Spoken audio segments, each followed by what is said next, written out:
તો બધા લાસ્ટ લેક્ચરથી આપણે એક વાત ડિસ્કસ કરી રહ્યા છીએ અને એ છે 8085 માઇક્રો પ્રોસેસરનું આર્કિટેક્ચર.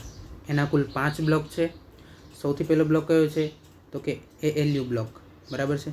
પછી છે કંટ્રોલ યુનિટ બ્લોક, પછી છે રજિસ્ટર બ્લોક, ચોથો છે ઇન્ટરપ્ટ કંટ્રોલ બ્લોક અને પાંચમો છે serial input output control block. એમાંનો પહેલો બ્લોક, બરાબર છે, કયો પહેલો બ્લોક તો કે રજિસ્ટર બ્લોક આપણે ગઈકાલે જોઈ ગયા લેક્ચરમાં જોઈ ગયા. આ લેક્ચરની અંદર આપણે જોવાના છીએ ALU બ્લોક. હવે ALU બ્લોકની અંદર ટોટલ 4 ભાગ છે, બરાબર છે, 4 યુનિટ છે.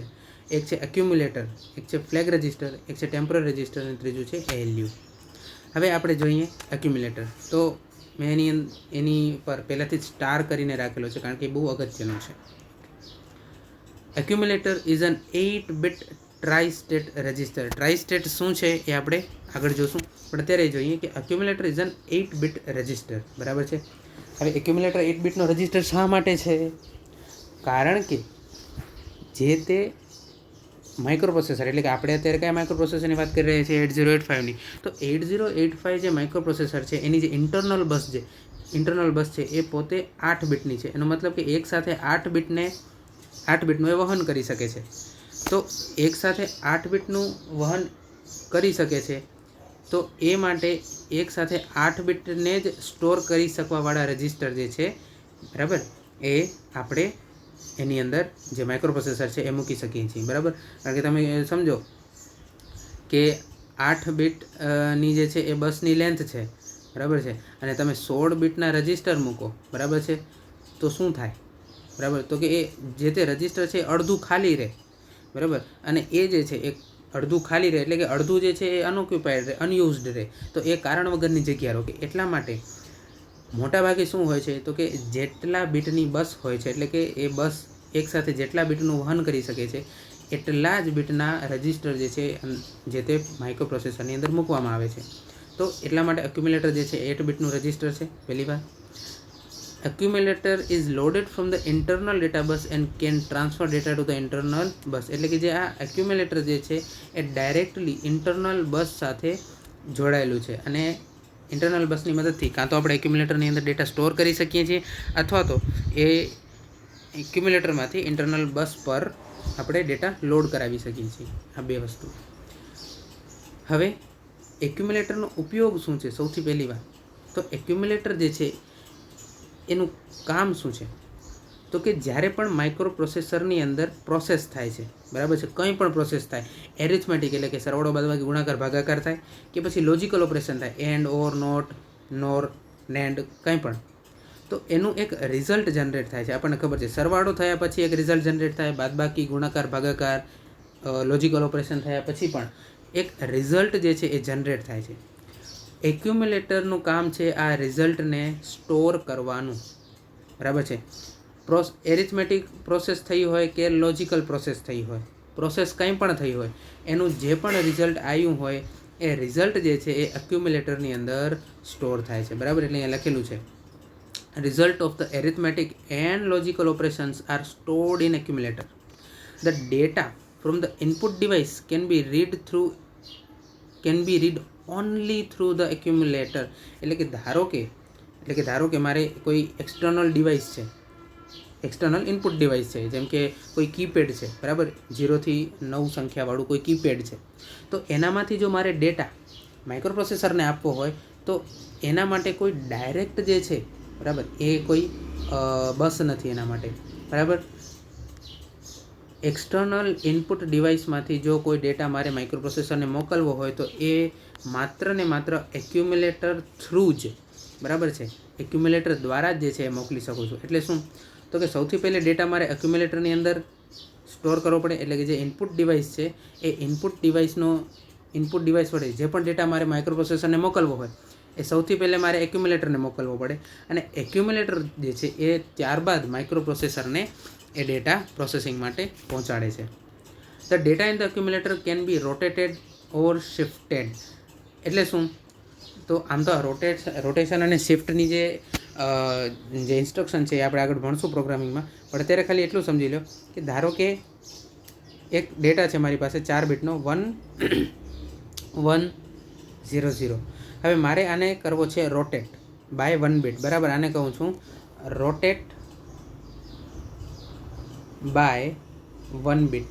એનો મતલબ શું છે તો કે જે છેલ્લો બીટ છે એને સૌથી પહેલાં મૂકો, પહેલો બીટ છે એને એના પછીના બીટ ઉપર ટ્રાન્સફર કરો, એ બીટને એના પછીના બીટને એના પછી ટ્રાન્સફર કરો, એ બીટને એના પછીના બીટ ઉપર ટ્રાન્સફર કરો, બરાબર.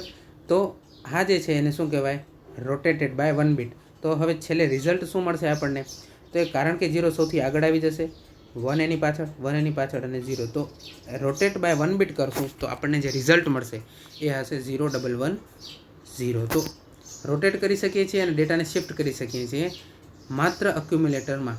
એટલે આખા માઇક્રો પ્રોસેસરની અંદર એક્યુમ્યુલેટર એકલું એવું રજિસ્ટર છે કે જેના ડેટાને રોટેટ અને શિફ્ટ કરી શકાય છે, બરાબર છે.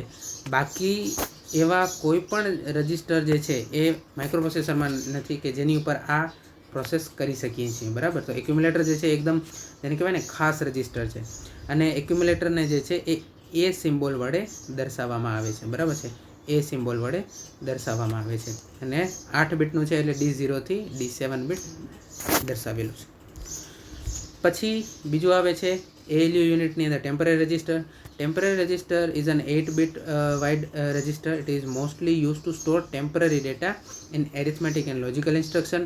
It is not accessible to the user. જ્યારે એક્યુમ્યુલેટર જે છે એ એક્સેસિબલ ટુ યુઝર છે, બરાબર છે. પછી આવે છે અગત્યનું ફ્લેગ રજિસ્ટર, બરાબર છે. એ પણ સ્ટાર કરેલું છે એટલે અગત્યનું છે. ફ્લેગ રજિસ્ટર શું છે તો જુઓ, flag register is a group of 8 individual flip flop, બરાબર છે. 8 બીટનું તો ફ્લેગ રજિસ્ટર છે જ.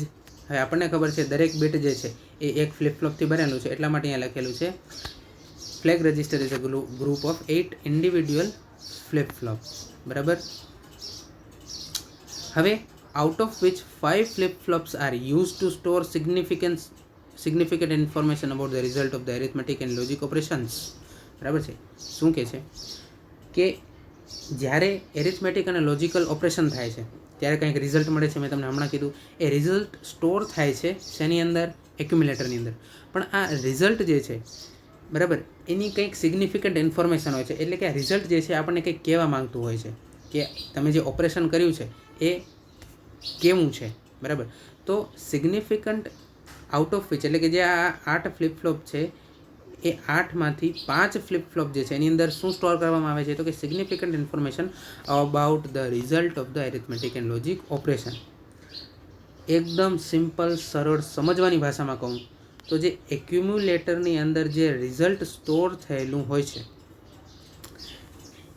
એની કેરેક્ટરિસ્ટિક, એની લાક્ષણિકતા શું છે એ તમને ફ્લેગ રજિસ્ટર ઉપરથી ખબર પડે છે, બરાબર. ફરીથી, એક્યુમ્યુલેટરની અંદર સ્ટોર થયેલ રિઝલ્ટની લાક્ષણિકતા તમને ફ્લેગ રજિસ્ટર ઉપરથી ખબર પડે છે. ફ્લેગ રજિસ્ટરની અંદર જે 5 ફ્લેગ છે, બરાબર, એ કયા કયા છે તો કે એ સૌથી પહેલું છે CY, સૌથી પહેલું છે CY એટલે કે કેરી ફ્લેગ. પછી ચોકડી એટલે કે એ રજિસ્ટરનો ઉપયોગ આપણે નથી કરેલો. સૌથી પહેલું ફ્લેગ છે કેરી ફ્લેગ. કેરી ફ્લેગનો અર્થ શું છે, બરાબર. જો આ દરેક ફ્લેગ જે છે મેં અહીંયા નીચે આવી રીતના હાઇલાઇટ કરીને દર્શાવેલું જ છે, પણ હું તમને મૌખિક રીતે સમજાવીશ તો તમને વધારે સમજ પડશે. તો સૌથી પહેલો જે છે કેરી ફ્લેગ.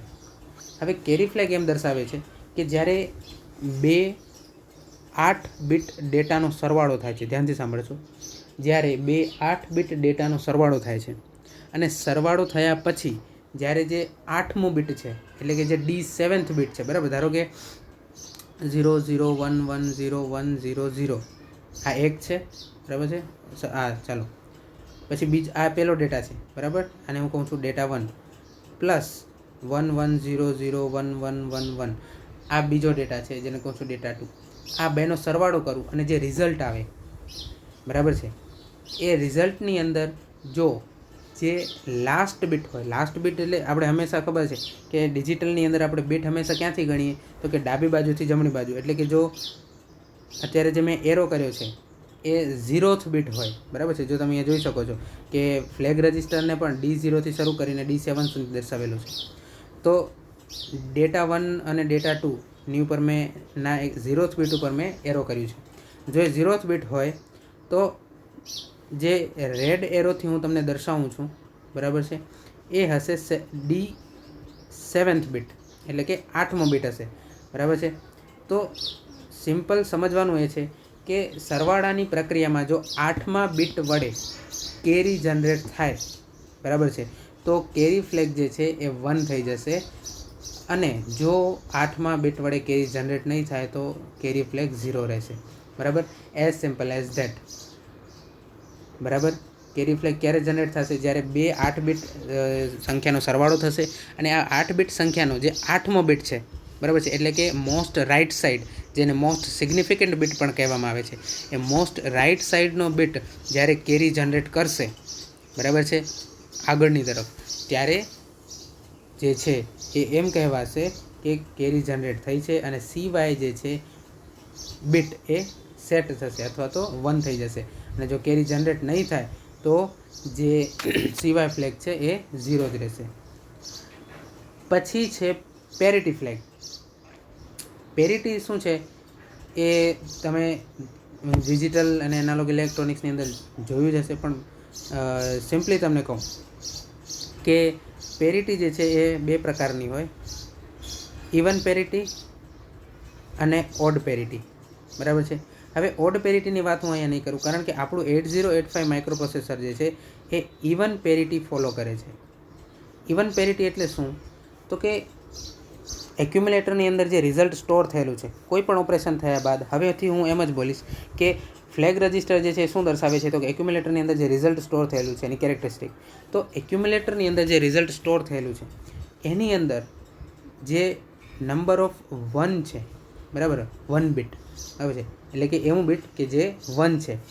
જો નંબર ઓફ 1 એ ઇવન હશે, એટલે કે બેકી સંખ્યામાં હશે, તો પેરિટી ફ્લેગ જે છે 1 થઈ જશે, અને જો એક્યુમ્યુલેટરની અંદર જે રિઝલ્ટ સ્ટોર થયેલું છે એ રિઝલ્ટની અંદર જો નંબર ઓફ 1 બીટ ઓડ, એટલે કે એકી હશે, તો પેરિટી ફ્લેગ 0 થશે. એટલે ધારો કે એક્યુમ્યુલેટરનો ડેટા છે 11100101, બરાબર. તો હવે મને કહો કે આ પેરિટી ફ્લેગ 1 થશે કે 0? તો સૌથી પહેલાં આપણે નંબર ઓફ વન્સ જે છે એ કાઉન્ટ કરવા પડે, બરાબર. તો જોઈએ કેટલા 1 છે, 1 2 3 4 5. એનો મતલબ કે નંબર ઓફ 1 જે છે એ કેવા છે? ઓડ. એટલા માટે જે પેરિટી ફ્લેગ જે છે એ કેવો થશે? 0. ધારો કે એની જગ્યાએ એક્યુમ્યુલેટરની અંદર છે ડેટા છે આવી રીતનો 11001100, બરાબર. તો હવે આપણે ગણીએ કે નંબર ઓફ 1 કેટલા છે? 1 2 3 4. એનો મતલબ કે ઇવન છે, બરાબર. એટલે ઇવન પેરિટી ફોલો થઈ કહેવાય. તો કારણ કે નંબર ઓફ 1 જે છે એક્યુમ્યુલેટરની અંદર એ ઇવન છે, 4 છે, એટલા માટે પેરિટી 1 સેટ થશે. પછી આવે છે એસી, એટલે કે ઓક્ઝિલરી કેરી ફ્લેગ. હવે આ મતલબ શું છે આનો? તો કે જ્યારે બે સંખ્યાનો સરવાળો થતો હોય અને D3 બીટ, એટલે કે ચોથા નંબરનો બીટ, બરાબર. હંમેશા ધ્યાન રાખજો, જ્યારે ડીના સ્વરૂપમાં દર્શાવવામાં આવે છે ત્યારે બીટને D0 થી D7 દર્શાવવામાં આવે છે, અને જ્યારે હું એમ બોલું છું ચોથો બીટ, પાંચમો બીટ, છઠ્ઠો બીટ, તો એ નંબર ઓફ બીટ છે, બરાબર, જે પણ નંબર છે બીટનો એ. તો કહેવાનો અર્થ છે ઓક્ઝિલરી કેરી જે છે એટલે શું? તો કે જ્યારે ધારો કે હું આ જે D7 D0 થી D7 લખેલું છે એની નીચે જ એક ડેટા લખું છું D1, એ છે 11011000, બરાબર. અને ડેટા 2 છે એ છે 001100010. હવે શું કહેવા માંગે છે? તો કે જ્યારે બે સંખ્યા જે છે એનો સરવાળો થાય છે અને ચોથો બીટ એટલે કયો બીટ? તો કે જુઓ, આ છે પહેલો બીટ, આ બીજો, આ ફર્સ્ટ બીટ, આ સેકન્ડ, આ થર્ડ અને આ ફોર્થ. હવે આ ફોર્થ બીટના કારણે જો આગળ ફિફ્થ બીટ ઉપર કેરી ટ્રાન્સફર થાય, બરાબર છે, ખાસ ધ્યાનથી, જ્યારે બે 8 બીટની સંખ્યાનો સરવાળો થતો હોય અને ચોથો બીટ અથવા તો ડીના ફોર્મમાં કહું તો D3 બીટના કારણે જો D4 બીટ ઉપર કેરી ટ્રાન્સફર થાય તો ઓક્ઝિલરી કેરી ફ્લેગ સેટ થશે, એટલે કે 1 થશે. પણ જો D3 બીટ ઉપરથી D4 બીટ ઉપર કોઈ પણ કેરી ટ્રાન્સફર નથી થતી, તો ઓક્ઝિલરી કેરી ફ્લેગ જે છે એ 0 જ રહેશે, બરાબર. તો આ જે છે એ આપણે સમજવાનું છે. એનો મતલબ એ છે કે જો લોઅર નિબલ, આપણને ખબર છે નિબલ શું છે, તો કે 4 બીટનો સમૂહ છે, બરાબર. લોઅર નિબલ એટલે શું, તો કે પાછળના 4 બીટ, અને હાયર નિબલ એટલે શું, તો કે આગળના 4 બીટ, બરાબર, કોઈ પણ ડેટાની અંદર. તો એક ઓક્ઝિલરી કેરી ફ્લેગ ક્યારે સેટ થશે, તો કે જ્યારે લોઅર નિબલ જે છે, જ્યારે લોઅર નિબલ જે છે એ કેરી ટ્રાન્સફર કરશે હાયર નિબલને, બરાબર, ત્યારે ઓક્ઝિલરી કેરી ફ્લેગ સેટ થશે. પણ જો લોઅર નિબલ હાયર નિબલને કેરી ટ્રાન્સફર નહીં કરે તો ઓક્ઝિલરી કેરી જે છે ફ્લેગ એ 0 જ રહેશે. પછી આવે છે D6 બીટ ફ્લેગ રજિસ્ટરનો, એ છે Z બીટ. ઝેડનો અર્થ થાય છે 0. સિમ્પલ નામ ઉપરથી જ ખબર પડી જાય છે કે જો એક્યુમ્યુલેટરની અંદર જે પણ ડેટા સ્ટોર થયેલો છે, અથવા તો એક્યુમ્યુલેટરની અંદર જે પણ રિઝલ્ટ સ્ટોર થયેલું છે, એ જો 0 છે, એટલે કે એના દરેક બીટ જે છે એ જો 0 છે, એક્યુમ્યુલેટરની અંદરના દરેક બીટ 0 છે, તો આ 0 ફ્લેગ જે છે શું થશે, સેટ થશે. એટલે કે 0 ફ્લેગ 1 થઈ જશે. નહીંતર જો એક્યુમ્યુલેટરનું અંદર જે રિઝલ્ટ સ્ટોર થયેલું છે 0 નહીં હોય, બીજું કંઈ પણ હશે, તો 0 ફ્લેગ જે છે એ 0 થઈ જશે, એટલે કે એની વેલ્યુ 0 થઈ જશે. અને છેલ્લું છે સાઇન બીટ. સાઇન બીટ જે છે એ એક્યુમ્યુલેટરના D7 બીટની કોપી છે એમ કહેવાય. એટલે કે જો હું આની નીચે જ એક્યુમ્યુલેટર રજિસ્ટર બનાવું, બરાબર છે, અને નીચે જ એક્યુમ્યુલેટર રજિસ્ટર બનાવું, બરાબર, 2 3 4 5 6 7 ને 8, ઓકે. તો જો એક્યુમ્યુલેટરની અંદર ડેટા હશે આવી રીતના 1 0 0 1 0 1 1 1, તો સાઇન ફ્લેગની વેલ્યુ શું થશે, તો કે જે એક્યુમ્યુલેટર જે છે એના D7 બીટની વેલ્યુ હશે એ. જો એક્યુમ્યુલેટરના D7 બીટની વેલ્યુ 1 હશે, તો ફ્લેગ રજિસ્ટરના D7 બીટની, એટલે કે જે આ સાઇન ફ્લેગ છે એની વેલ્યુ કેટલી થશે, 1. હવે જો એક્યુમ્યુલેટરના D7 બીટની વેલ્યુ 0 હશે, બરાબર, તો શું થશે સાઇન ફ્લેગની વેલ્યુ, તો કે તો સાઇન ફ્લેગની વેલ્યુ સિમ્પલ 0 થશે. ટૂંકમાં એક્યુમ્યુલેટરનો D7 ફ્લેગની જે વેલ્યુ હશે સેમ ટુ સેમ એ જ વેલ્યુ કોની હશે, ફ્લેગ રજિસ્ટરના સાઇન બીટની, બરાબર. તો આવી રીતે જે છે એ ફ્લેગ રજિસ્ટર શું દર્શાવે છે આપણને, તો કે એક્યુમ્યુલેટરની અંદર જે ડેટા સ્ટોર થયેલો છે, અથવા તો એક્યુમ્યુલેટરની અંદર જે રિઝલ્ટ સ્ટોર થયેલું છે એની શું દર્શાવે છે, કેરેક્ટરિસ્ટિક. એટલે શું, તો કે એક્યુમ્યુલેટરની અંદર જે રિઝલ્ટ સ્ટોર થયેલું છે એનો પહેલો બીટ જે છે એ શું છે, એ સાઇન ફ્લેગ દર્શાવે છે. જો એક્યુમ્યુલેટરની અંદર જે ડેટા સ્ટોર થયેલો છે, જે રિઝલ્ટ સ્ટોર થયેલું છે એ 0 છે કે નહીં, એ આપણને 0 ફ્લેગ દર્શાવે છે. શું લોઅર નિબલ એ હાયર નિબલને કેરી ટ્રાન્સફર કરી છે, એ એ ઓક્ઝિલરી કેરી દર્શાવે છે. એક્યુમ્યુલેટરની અંદરના ડેટાની અંદર જે 1 છે, એ નંબર ઓફ 1 જે છે એ ઇવન છે કે ઓડ છે, એ પેરિટી ફ્લેગ દર્શાવે છે, બરાબર. પછી જે રિઝલ્ટ છે, બરાબર, એનામાં કેરી છે કે નહીં, એ આપણને છેલ્લો કેરી ફ્લેગ દર્શાવે છે. તો આ દરેક વસ્તુ જે છે અહીંયા મેં હાઇલાઇટ કરેલી છે, બરાબર છે. તો કેરી ફ્લેગનું કામ શું છે, the dual purpose of solving carry and borrow in case of addition and subtraction. પછી પેરિટી ફ્લેગ, તો કે 805 follows even parity, number of ones in the accumulator after arithmetic operation is જો even એટલે કે એકી હોય તો એ સેટ થશે. પછી auxiliary carry flag, when carry is generated by lower nibble and passed to upper nibble, ત્યારે સેટ થશે. 0 flag, the 0 flag is set when the result is 0, બરાબર. સાઇન ફ્લેગ, તો કે the flag is replica of D7 bit of result, એટલે કે એક્યુમ્યુલેટરના. હવે D7 bit of result એટલે શું, હવે રિઝલ્ટ ઓબ્વિયસ છે કે એક્યુમ્યુલેટરમાં સેવ થવાનું છે, બરાબર. એટલે એક્યુમ્યુલેટરનો જે D7 બીટ છે એ જ બીટ જે છે એ સાઇન ફ્લેગ થશે. નીચે અમુક એક્ઝામ્પલ આપેલા છે જે તમે ઘરે જોઈ જજો, બરાબર છે, કે જેનાથી તમને વધારે ક્લેરિટી મળશે, બરાબર છે. પછી આવે છે એરિથમેટિક લોજિક યુનિટ. ઓબ્વિયસ છે, આ આપણે જોઈ ગયા છીએ. એરિથમેટિક લોજિક યુનિટ શું કામ કરે છે, addition, subtraction and logical operation, not, or, and, XOR, rotate, clear વગેરે, બરાબર. તો લોજિકલ ઓપરેશન આ જે રોટેટ છે, ક્લિયર છે, સેટ, આ બધા પણ લોજિકલ ઓપરેશન કહેવાશે. પછી આવે છે control block. Control unit block plays an important role to control and synchronize all data transfer and transformation in microprocessor system. આ કંટ્રોલ યુનિટ જે છે મેં તમને આગળના લેક્ચરમાં પણ ઘણી વખત કીધું છે કે કંટ્રોલ યુનિટનું કામ છે કંટ્રોલ કરવાનું અને કમાન્ડ આપવાનું. શા માટે? તો કે માઇક્રોપ્રોસેસરની અંદર દરેક પ્રોસેસ સિંક્રોનાઇઝ્ડ વેમાં થાય એના માટે કંટ્રોલ યુનિટ કંટ્રોલ સિગ્નલ અને કમાન્ડ સિગ્નલ જનરેટ કરે છે. Control unit block consist of 3 unit: instruction register, instruction decoder, machine cycle encoder અને timing and control unit. Instruction રજિસ્ટરનું કામ શું છે? તો કે instruction register is an 8-bit register. Okay, the instruction operation code એટલે કે op code is originally stored in memory. હવે ઓપ કોડ શું છે? સિમ્પલી સમજો કે ધારો કે મેં એક પ્રોગ્રામ લખેલો છે કે એડ બી.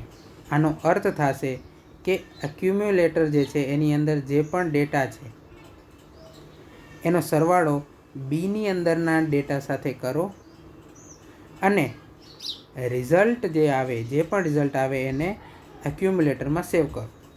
હવે આ તો આ ઇન્સ્ટ્રક્શનની થઈ સમજણ, બરાબર છે. આમ તો આપણે વધારે ઇન્સ્ટ્રક્શન આપણે આગળ જોશું જ્યારે પ્રોગ્રામિંગ શીખશું ત્યારે. પણ મારે એ કહેવાનું છે કે ઓપકોડ શું છે? તો કે આ એડ જે છે એને શું કહેવાશે? Op code. શું કહેવાશે? Op code. જ્યારે આ બી જે છે, બરાબર છે, બી જે છે એને શું કહેવાશે? એને કહેવાશે ઓપરેન્ડ. તો આપણને ખબર છે આ તો એક પ્રોગ્રામની એક લાઈન છે ખાલી. પ્રોગ્રામ ક્યાં સ્ટોર થયેલો હોય? મેમરીની અંદર. ઓબ્વિયસ છે. તો આ એડ બી આ લાઈન પણ ક્યાં સ્ટોર થયેલી હશે શરૂઆતમાં? ઓબ્વિયસ છે, એક્સટર્નલ મેમરીની અંદર. શા માટે હું એક્સટર્નલ બોલું છું? સિમ્પલ રીઝન, કારણ કે માઇક્રોપ્રોસેસરને ઇન્ટરનલ મેમરી હોતી નથી. એટલા માટે પ્રોગ્રામ હંમેશા એક્સટર્નલ મેમરીમાં જ હોય છે. એટલે અહીંયા લખેલું છે કે opcode is originally stored in memory. બરાબર છે. હવે મેમરીમાં સ્ટોર છે ત્યાં સુધી પ્રોગ્રામને માઇક્રોપ્રોસેસરને એ કંઈ કામનું નહીં, કારણ કે જો પ્રોગ્રામ જે છે એને એક્ઝિક્યુટ કરવો હશે તો જે તે પ્રોગ્રામને જે છે એ માઇક્રોપ્રોસેસરમાં લાવવો પડશે. બરાબર. તો opcode is originally stored in memory. This opcode is temporarily stored in instruction register and then transferred to instruction decoder and machine cycle encoder. એટલે શું કહે છે? તો કે સૌથી પહેલે તો જે લાઈન છે, બરાબર, જે મેં પ્રોગ્રામ લખેલો છે એની દરેકે દરેક લાઈન જે છે, બરાબર, એ શેના વડે બનેલી હોય? તો કે હંમેશા યાદ રાખવાનું ઓપકોડ પ્લસ ઓપરેન્ડ. દરેક ઇન્સ્ટ્રક્શન લાઇન ઓપકોડ અને ઓપરેન્ડની બનેલી જ હોય છે. બરાબર. તો શું કહે છે? ધ ઇન્સ્ટ્રક્શન ઓપરેશન કોડ એટલે કે opcode is originally stored in memory. This opcode is temporarily stored in instruction register. હવે ઇન્સ્ટ્રક્શન રજિસ્ટર ક્યાં આવેલું છે? ઇન્સ્ટ્રક્શન રજિસ્ટર ક્યાં આવેલું છે? તો કે ઓબ્વિયસ છે, માઇક્રોપ્રોસેસરની અંદર આવેલું છે. તો સૌથી પહેલે તો ઓપકોડને ઇન્સ્ટ્રક્શન રજિસ્ટરમાં લઈ આવવામાં આવે છે અને પછી એને ક્યાં ટ્રાન્સફર કરવામાં આવે છે? તો કે instruction decoder and machine cycle એન્કોડરની અંદર. તો હવે એનું કામ શું છે? As the microprocessor firstly fetches the opcode from memory and stores it in the instruction register. The opcode is then sent to instruction decoder, machine cycle encoder, which decodes બરાબર છે. આનું કામ શું છે ઇન્સ્ટ્રક્શન ડીકોડર મશીન સાયકલ એન્કોડરનું? તો કે it decodes the meaning of that opcode and accordingly gives the timing and control signal to register ALU. બરાબર. એટલે ઇન્સ્ટ્રક્શન ડીકોડરનું કામ શું છે? તો કે જે ઓપકોડ, બરાબર છે, જે ઓપકોડ મેમરીમાં હતો, બરાબર છે, મેમરીમાં હતો અને એ ઓપકોડ હવે જે ઇન્સ્ટ્રક્શન રજિસ્ટરમાં છે, તો આ ઇન્સ્ટ્રક્શન રજિસ્ટરની અંદર રહેલા ઓપકોડને સમજવાનું કામ કોણ કરે છે? Instruction decoder and machine cycle encoder. શા માટે એને સમજવું છે? બરાબર છે, કારણ કે આપણે જે છે એ એસેમ્બલી લેંગ્વેજની અંદર જે છે પ્રોગ્રામ લખેલો છે. બરાબર છે. બરાબર. એસેમ્બલી લેંગ્વેજ જે છે માઇક્રોપ્રોસેસર સમજી શકતું નથી. એટલા માટે જ્યારે હું એમ લખું છું કે એડ, તો આ એડ અત્યારે ક્યાં છે? તો કે એડ અત્યારે છે મેમરીમાં, પણ જ્યારે એને એક્ઝિક્યુટ કરવાનું હશે ત્યારે એ એડ જે છે ક્યાં આવી જશે? ઇન્સ્ટ્રક્શન રજિસ્ટરમાં. શું આ એડને માઇક્રોપ્રોસેસર સમજી શકે છે, નથી સમજી શકશું તો એ ક્યાં જશે? Instruction decoder and machine cycle encoder જે છે એની અંદર જે છે એ આ એડ જે ઓપકોડ જે છે જશે આઈડી એન્ડ એમસી એટલે કે instruction decoder machine cycle encoder એને ડીકોડ કરશે, સમજશે અને એના પ્રમાણે જે છે એ timing and control signal generate કરીને એરિથમેટિક એન્ડ લોજિકલ યુનિટને આપશે. બરાબર છે, તો આ છે એનું કામ. પછી જે છે આવે છે ટાઈમિંગ એન્ડ કંટ્રોલ યુનિટ. આ કોનો ભાગ છે? ALU યુનિટનો. The basic operation of microprocessor is regulated by the control unit. The control unit uses input from master clock to generate timing and control signal. These control signals are used to regulate the transfer and transformations of data with each instruction. ટૂંકમાં timing and control યુનિટનું કામ જે છે એ તમે ચાવીને ગમે એટલી વખત વાંચશો, ગમે એટલી વખત તમે ચોપડીની અંદર વાંચશો એ જ નીકળશે કે ટાઈમિંગ એન્ડ કંટ્રોલ યુનિટનું કામ છે કંટ્રોલ સિગ્નલ અને કમાન્ડ સિગ્નલ જનરેટ કરવા. શા માટે? કારણ કે માઇક્રોપ્રોસેસરની અંદર દરેક વસ્તુ સિંક્રોનાઇઝ્ડ વેમાં તાલબદ્ધ રીતે થાય તે માટે. ગમે ત્યાં તમે વાંચશો, તમે પછી આ તમને એમ લાગશે કે આ તો એટલું બધું ચાવી લીધું છે કે હવે ગમે એ પૂછે તો ખબર પડી જાય કે ભાઈ ટાઈમિંગ એન્ડ કંટ્રોલ યુનિટનું કામ શું? તો કે માઇક્રોપ્રોસેસરની અંદર દરેક વસ્તુને સિંક્રોનાઇઝ્ડ વેની અંદર પરફોર્મ કરવાનું. તો આ જે છે એ હતું ALU. બરાબર છે, ALU યુનિટ. હવે જે છે એ બે બ્લોક આવે છે, એ છે ઇન્ટરપ્ટ બ્લોક અને serial input output control block. એ પણ આપણે જોઈએ. અત્યાર સુધી આપણે 3 બ્લોક જોઈ ગયા છીએ. બરાબર છે, રજિસ્ટર બ્લોક, બરાબર છે, પછી ALU બ્લોક, પછી શું જોયું? Control unit block. અને હવે ચોથો અને પાંચમો નાનો બ્લોક છે એ છે ઇન્ટરપ્ટ બ્લોક. ઇન્ટરપ્ટ બ્લોક શું છે? ઇન્ટરપ્ટ બ્લોકની અંદર શું છે તો કે interrupt is a process which is initiated by an external device and is asynchronous. હવે જો શું કહે છે, ઇન્ટરપ્ટ શું છે કે જે એક્સટર્નલ ડિવાઇસ વડે ઇનિશિએટ કરવામાં આવે છે. એટલે સિમ્પલ છે કે માઇક્રોપ્રોસેસર જ્યારે કામ કરતું હોય છે ત્યારે ધારો કે કોઈ એક્સટર્નલ ડિવાઇસ છે, જેમ કે કીબોર્ડ છે, તો કીબોર્ડમાંથી મેં કોઈ એક કેરેક્ટર જે છે બરાબર એ ટાઈપ કર્યો, જેમ કે A. તો આ A ટાઈપ કરવું એ આપણા કમ્પ્યુટરના CPU માટે ઇન્ટરપ્ટ કહેવાય. બરાબર છે, તો આ જે છે એ એક્સટર્નલ ડિવાઇસમાંથી આવે છે એન્ડ ઇઝ એસિંક્રોનસ. એટલે એસિંક્રોનસનો અર્થ શું છે? એસિંક્રોનસનો અર્થ શું છે તો કે આપણે જે આ ઇન્ટરપ્ટ આપીએ છીએ અથવા તો એક્સટર્નલ ડિવાઇસમાંથી જે ઇન્ટરપ્ટ આવે છે એ ગમે ત્યારે આવી શકે. બરાબર, એવું નહીં કે ભાઈ જે કંટ્રોલ યુનિટ છે, જે માઇક્રોપ્રોસેસરની અંદર જે કંટ્રોલ યુનિટ રહેલું છે એ જે સિંક્રોનાઇઝ્ડ રીતે જે કંટ્રોલ અને જે કંટ્રોલ શું કહેવાય સિગ્નલ અને કમાન્ડ સિગ્નલ જનરેટ કરે છે, તો એની સાથે તાલમેલ જાળવીને ઇન્ટરપ્ટ આવે એવું નથી. આપણને ખબર છે ઇન્ટરપ્ટ ગમે ત્યારે આવી શકે. હવે મારે ગમે ત્યારે ટાઈપ કરવું હોય તો હું ટાઈપ કરી શકું. એવું નહીં કે હું CPU માંથી માઇક્રોપ્રોસેસર જે છે એની વાટ જોઉં કે ભાઈ એ મને કહે કે ભાઈ હા હવે તમે ટાઈપ કરી શકો છો. એવી રીતનું નહીં. બરાબર, આપણે સમજી શકીએ છીએ કે જે ઇન્ટરપ્ટ જે છે એ ગમે તે રીતે ગમે તે સમય આવી શકે છે. એનો જ અર્થ થાય છે એસિંક્રોનસ. બરાબર, the response to an interrupt request is controlled by the interrupt block. એટલે કે જ્યારે ઇન્ટરપ્ટ આવે છે, જ્યારે હું એ કી પ્રેસ કરું છું કીબોર્ડ ઉપરની, ત્યારે શું કરવું હવે? બરાબર છે, ત્યારે હવે શું કરવું એ જે છે એ કોણ નક્કી કરે છે? Interrupt block. બરાબર છે, એ રિક્વેસ્ટ જે છે response to an interrupt request is controlled by interrupt block. બરાબર છે, ટોટલ 5 ઇન્ટરપ્ટ છે 8085 માઇક્રોપ્રોસેસરમાં. ટ્રેપ, RST 7.5, RST 6.5, RST 5.5 અને INTR. Interrupt can be categorized as maskable and non maskable. Maskable interrupt એટલે એવું ઇન્ટરપ્ટ કે જેને હું ઓન ઓફ કરી શકું. માસ્કેબલ એટલે કેવું? જેને હું ઓન ઓફ કરી શકું. એનો અર્થ શું તો કે જ્યારે હવે જો સૌથી પહેલાં તો એ જોઈએ કે ટ્રેપ ઇઝ નોન માસ્કેબલ છે. ટ્રેપ ઇઝ નોન માસ્કેબલ એટલે ટ્રેપને હું ઓન ઓફ કરી શકતો નથી. એટલે કે ટ્રેપ જે છે એ હંમેશા ઓન જ રહે છે ઇન્ટરપ્ટ. એટલે કે જ્યારે પણ ટ્રેપ જે છે એ ઇન્ટરપ્ટ આવે, ટ્રેપ જનરલી શું છે એ માઇક્રોપ્રોસેસરની ઉપરની એક પિન છે. હવે એ ટ્રેપ પિન ઉપર જ્યારે કોઈ પણ ઇન્ટરપ્ટ આવે ત્યારે માઇક્રોપ્રોસેસરે એને હેન્ડલ કરવું જ પડે છે. જ્યારે બાકીના જે છે INTR, RST 5.5, 6.5 અને 7.5 એ માસ્કેબલ છે. એટલે કે પ્રોગ્રામની મદદથી આ ચારે ચાર ઇન્ટરપ્ટને હું ઓફ કરી શકું છું. એનો મતલબ કે આ ચારે ચાર ઇન્ટરપ્ટ પિન ઉપર જ્યારે પણ કોઈ ઇન્ટરપ્ટ આવે અને જો આ ઇન્ટરપ્ટ માસ્ક કરેલા હોય એટલે કે ઓફ કરેલા હોય તો એનો મતલબ એ છે કે એ જે પણ ઇન્ટરપ્ટ આવે છે એને માઇક્રો પ્રોસેસર જે છે એ રેકોગ્નાઇઝ નહીં કરે, એને એ હેન્ડલ જ નહીં કરે, એને ઇગ્નોર કરશે કે ભાઈ તમે આવ્યા છો, કાંઈ વાંધો નહીં, તમને હું હેન્ડલ કરીશ નહીં. જ્યારે ટ્રેપની બાબતમાં એવું નથી. ટ્રેપ ઉપર જો કોઈ પણ આવે ઇન્ટરપ્ટ તો એ હેન્ડલ કરવો જ પડે છે. બરાબર. પછી છે serial input output control block. Serial input output શું છે? તો કે the 8085 microprocessor is the only 8-bit microprocessor which has a separate pins for serial input output operation. Serial input output operation એટલે શું? તો કે એક પછી એક ડેટા મોકલવો. they are SID એટલે કે serial input data and SOD serial output data pins. For long distance transmission serial communication is preferable. હવે સિરિયલ કમ્યુનિકેશનને તમે સિમ્પલી એક ઉદાહરણથી સમજી શકો છો. જો સૌથી પહેલાં તો પેરેલલ ઓપરેશન એટલે શું?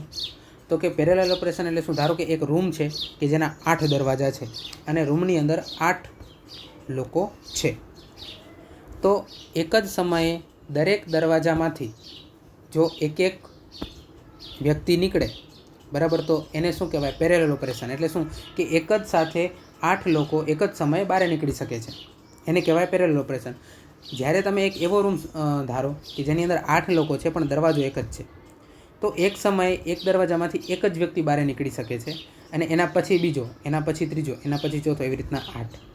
તો આને કહેવાય સિરિયલ ઓપરેશન. એટલે કે એક પછી એક ડેટા ટ્રાન્સફર કરવો એને સિરિયલ ઓપરેશન કહેવાય છે. અને સિરિયલ ઓપરેશન ક્યારે પરફોર્મ કરવામાં આવે છે? જ્યારે લોંગ ડિસ્ટન્સ ટ્રાન્સમિશન કરવાનું હોય ત્યારે. તો આ જે છે એ આપણે બ્લોક વાઇઝ, બરાબર છે, બ્લોક વાઇઝ આપણે શું જોયું? તો કે internal architecture of micro processor. Next લેક્ચરની અંદરથી આપણે જોશું કે pin configuration of 8085 micro processor. એટલે કે માઇક્રો પ્રોસેસરની ખરેખર IC જે છે એ કેવી રીતે બનેલી હોય છે? તો કે આવી રીતે બનેલી હોય છે. એ આપણે નેક્સ્ટ લેક્ચરની અંદર જોશું.